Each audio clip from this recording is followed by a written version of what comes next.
கீழே விழுற மாதிரி இருந்துச்சு. அதை அப்படியே போய் ஒரு கையை வச்சு ஒரு தட்டு தட்டி தூக்கிட்டு போட்டாங்க. அது நேராக்கிட்டு வெளியே வந்து உட்கார்ந்தாங்க. முசாரிசுலாம் கேட்டாங்க, ஏன் இந்த காரியத்தை நீங்க செய்றீங்க? அவங்கதான் நம்ம பசியோட அந்த குழுக்குள்ள வந்து சோறு கேட்டோம், தரமாட்டாங்க. அப்படி தரமாட்டேன்னு சொன்ன இந்த ஊருக்காரங்களுக்கு நாம கூலி வாங்கிட்டு செஞ்சிருக்கலாம்ல, ஏன் ஓசல செய்யணும் அப்படிங்கிற போது இஸ்லாம் சொன்ன பதில குர்ஆன் பேசுது. குர்ஆன் அப்பா சொன்னா, அந்த சுவரை ஏன் தூக்க சொன்னேன் தெரியுமா? அந்த சுவத்துக்கு கீழே 2 எத்தீம்களுடைய புதையல் இருக்கு. இந்த 2 எத்தீம்களுடைய அத்தா மௌத்தா போகும்போது உறவுக்காரங்களை பயந்து தன்னுடைய சொத்தினுடைய பொருளை எல்லாம் தங்கமா மாற்றி அதை ஒரு பானையில போட்டு அதை ஒரு குழி நோண்டி அந்த குழிக்குள்ளார பானையை வச்சு அடையாளத்துக்காக சிவத்தை கட்டியிருக்க. செவரு கீழே விழுந்துட்ட புதையல் வெளியேற்று. அந்த எத்தீம்களுடைய புதையல், அதனாலதான் நான் அதை தூக்கினேன்னு சொல்லிக்கிட்டு இஸ்லாம் சொல்றாங்க, கான அபூர்வமா சாலிஹா. 2 பிள்ளைகளுடைய அத்தா நல்ல மனுஷன். 2 பிள்ளைகளுடைய அத்தா நல்ல மனுஷரே, சாலிஹான மனுஷரே. அத்தா சாலிஹா இருந்தா பிள்ளைகளுடைய பொருளாதாரம் பாதுகாக்கப்படும், ஏதாவது ஒரு வழியில் பாதுகாக்கப்படும். அவர்களுக்கு ஆண்டைய கூட அல்லா அனுமதிக்க மாட்டான். அப்படி ஒரு சூழ்நிலையை அல்லா உருவாக்குறான். குர்ஆன் பேசுகிற வரலாறு நமக்கு தருகிற பாடம், நான் சாலிஹா இருந்தா என் புள்ள சாலிஹா, நான் சாலிஹா இல்லை அப்படின்னு சொன்னா என் புள்ள சாலிஹா வரணும்னு ஆசைப்படுறது அர்த்தம் இல்லை. எங்களுடைய ஆசிரியர் பெருமான் வேறவருடைய நாள் ஸ்ரீமன கமாலுத்தீன் ஹதரத்திடத்தில் கல்யாண பத்திரிகை கொண்டு அப்படிதான் கொடுப்பாங்க.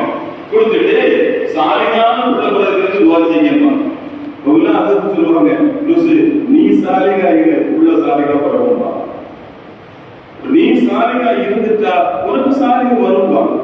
பெற்றோர்கள் சாலிகானவர்களாக மாறி பிள்ளைகள் சாலிகாக வர வேண்டும் என்று ஆசைப்படுகிற போது அந்த குழந்தைங்களை இல்மினுடைய சபைகள், கபருஸ்தான்கள், நம்ம சொன்னோம், மையத்துகளினுடைய இடங்கள், இது மாதிரியான இடங்களுக்கு அந்த குழந்தையை கொண்டு போக அவருடைய மனதிற்கு உள்ளால் மார்க்கம் மதிக்கப்படுகிற ஒரு குணம் அது.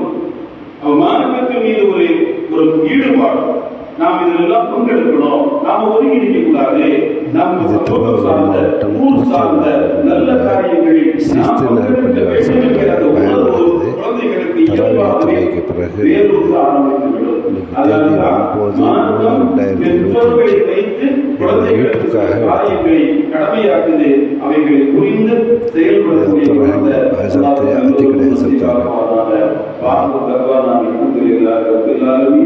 سبحان الله وبحمده سبحانك اللهم وبحمدك أشهد أن لا إله إلا أنت أستغفرك وأتوب إليك. سبحان ربك رب العزة عما يصفون وسلام على المرسلين والحمد لله رب العالمين. بحق صلى الله على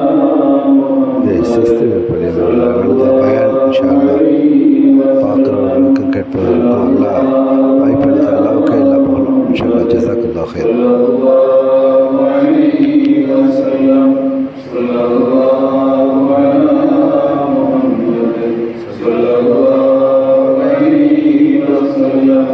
اللهم صل على محمد وعلى آل بيته وسلم على جميع الأنبياء والمرسلين والحمد لله رب العالمين.